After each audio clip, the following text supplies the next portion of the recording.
I'm Ben Greenfield, and I want to tell you why I only rarely use sunscreen, but the situations where sunscreen use would actually be something that'd be pretty smart for you to do. Now, one of the first reasons why I don't use sunscreen very much is because most people, including myself, are deficient in vitamin D, or have been tested to be deficient in vitamin D. Now, you can certainly fix this with a high-dose vitamin D supplementation, or you can also get out into the sunlight more so that you naturally convert more of your body's components into active vitamin D. Now, vitamin D is important because it's a hormonal precursor. So if you're deficient in vitamin D, not getting enough sunlight, not getting enough vitamin D in your diet or from supplementation, then you're going to be likely to be deficient in important things like testosterone and progesterone and the ability of your cells to build their cell walls, the ability of you to be able to build healthy cholesterol. Vitamin D is important for so many things, and it's kind of a pity that every time we go out into the sun, we're covered in sunscreen and blocking our ability to actually get vitamin D, especially those of us who may spend more time indoors and rarely get out into the sun anyways. So that's one reason why I'm very careful with sunscreen use, and I generally don't wear it when I'm outdoors, except in the situations where I'm going to tell you about in just a second. Now, a few other issues with sunscreen. You're going to find what are called oxybenzones in many forms of sunscreen, and oxybenzones are hormone disruptors. That means that they can mimic the effects of a lot of hormones in your body. They can be carcinogenic. I've talked about before on my bengreenfieldfitness.com podcast about estrogen dominance, for example, and how it can cause guys to get man boobs or women to gain weight more quickly, especially as they get older. And that's, among other things, one of the things that can happen with sunscreen use, specifically sunscreen that has oxybenzones in it. Now, another issue with a lot of sunscreens is what's called retinol palmitate. And you may have heard before, and research has proven this, that wearing sunscreen in some situations can actually increase your risk of skin cancer more than it can decrease your risk of skin cancer. It's ironic, I know, but it's true. And one of the reasons for that is because when you combine retinol palmitate on the skin along with your UV rays from the sun, you can actually increase your risk of skin tumors.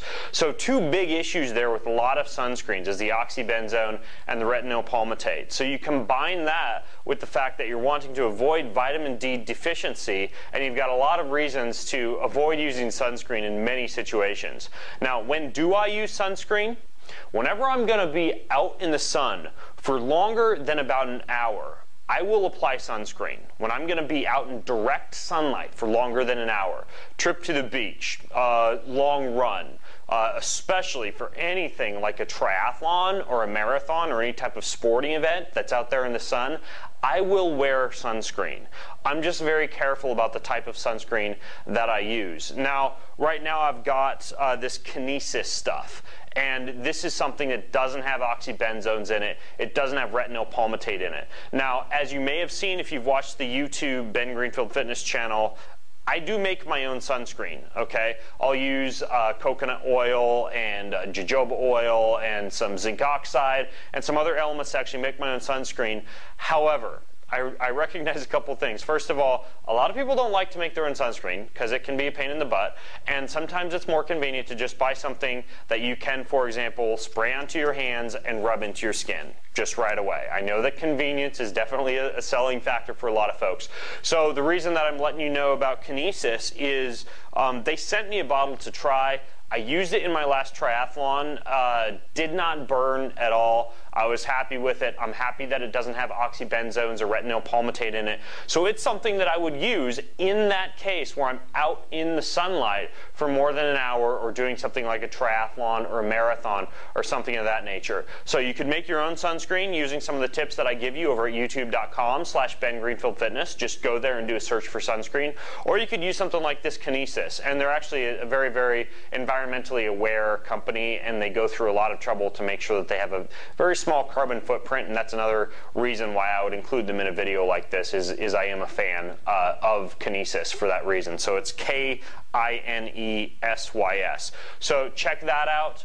Make sure that you get their fragrance free spray. Don't get stuff that smells like bananas or coconut or anything like that, because a lot of the fragrances are kind of carcinogenic too. But like a fragrance-free, oxybenzone-free, retinol palmitate-free type of sunscreen is going to be your best choice when you are going to be out there for longer than an hour in direct sunlight. So I hope this was helpful to you, and I'm Ben Greenfield from BenGreenfieldFitness.com, signing out.